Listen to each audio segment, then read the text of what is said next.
Jumpa kembali bersama saya Asri Gunawan di segmen Kompas Bisnis. Saudara, 34 bulan berturut-turut kinerja manufaktur Indonesia selalu di atas angka 50.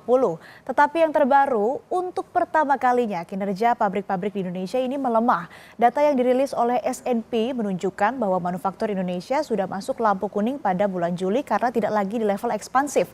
Kontraksi ini disebabkan berbagai tekanan, diantaranya penurunan permintaan, gangguan distribusi, dan juga kenaikan biaya produksi. Kita akan ke data berikutnya untuk melihat angka pelemahan industri manufaktur. Bisa dilihat saudara dari grafik yang ditampilkan dari bulan April sampai dengan bulan Juli, indeks pembelian ini ataupun juga PMI ini menunjukkan adanya penurunan. Indeks pembelian manajer atau Purchasing Manager Index PMI Indonesia pada Juli 2024 ini merekam kinerja manufaktur melorot ke 49,3 atau menurun 1,4 poin dibandingkan dengan bulan Juni di tahun 2024. Penurunan sebenarnya terjadi sejak April, saudara. Juli jadi kuncian, sudah lampu kuning bahwa kondisi manufaktur Indonesia tidak baik-baik saja. Bagaimana membaca angka manufaktur ini? Jadi kalau indeks di bawah 50% artinya industri ini sedang terkontraksi, sederhananya terganggu, tidak selancar biasanya. Sebaliknya, jika angkanya di atas 50% artinya industri dalam posisi ekspansi. Ekspansi yang dimaksud ini adalah permintaan dari konsumen yang masih mengalir atau bertambah. Lalu menurut S&P terjadi penurunan permintaan baru dan gangguan pasokan sehingga kapasitas produksi yang terpakai juga turun. Kalau kata S&P memang tak hanya pengaruh domestik tetapi juga kondisi globalnya sedang lesu. Belum lagi kalau ngomongin rupiah yang melemah, kurs menjadi beban karena belanja impor bahan baku juga tambah mahal. Seberapa besar sumbangan manufaktur terhadap PDB? Kita lihat data berikutnya.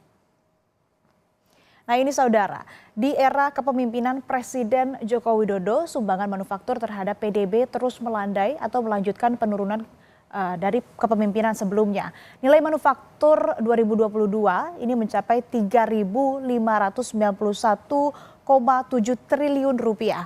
Porsi terhadap PDB sekitar 18,34%. Dan kalau dicermati, penurunan sumbangan manufaktur terhadap PDB juga berbarengan dengan sejumlah industri yang juga berada di titik nadir. Beberapa waktu terakhir, saudara, PHK industri tekstil dan alas kaki. Indonesia termasuk yang banjir dua produk ini. Lalu apa kata Menteri Perindustrian? Kita lihat data selanjutnya. Kami kutip pernyataan Menteri Perindustrian Agus Gumiwang Kartasasmita yang mengatakan, kami tidak kaget dan logis saja melihat hasil survei ini karena ini semua sudah terprediksi ketika kebijakan relaksasi impor dikeluarkan. Para menteri lainnya sebaiknya jangan mengeluarkan kebijakan yang justru semakin membunuh industri. Nah saudara, peraturan Menteri Perdagangan nomor 8 tahun 2024 tentang relaksasi impor yang terbit pada Mei lalu ternyata juga dibarengi oleh kinerja manufaktur yang juga lesu. Tadi datanya sudah kami paparkan, Indonesia banjir impor produk Tiongkok, apalagi Tiongkok juga sedang kelebihan kapasitas manufaktur akibat permintaan global yang menurun. Sektor manufaktur punya kontribusi yang besar bagi perekonomian. Tak hanya menjadi salah satu sektor yang mampu menyerap tenaga kerja yang besar, sektor ini juga bisa menjadi motor pendorong pertumbuhan ekonomi.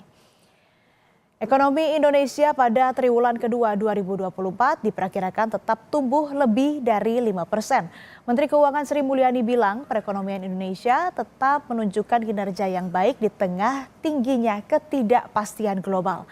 Estimasi ini didukung oleh konsumsi rumah tangga, investasi, dan sejumlah faktor lainnya.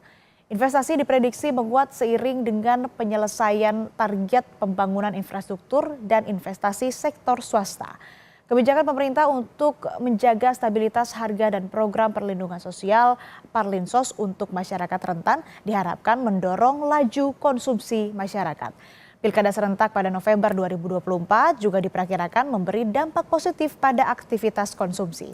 Ekspor barang diperkirakan meningkat pada sektor manufaktur dan pertambangan terutama ke negara mitra dagang utama seperti India dan Tiongkok. Dari sisi produksi, saudara, aktivitas perekonomian masih ditopang sektor manufaktur, konstruksi, dan perdagangan yang diperkirakan tetap kuat. Sampai dengan triwulan 1 menunjukkan kinerja yang baik. kami memperkirakan untuk triwulan kedua, berarti antara April, Mei, Juni yang sudah selesai akan tumbuh di 5,0% atau bahkan sedikit di atas 5% year on year.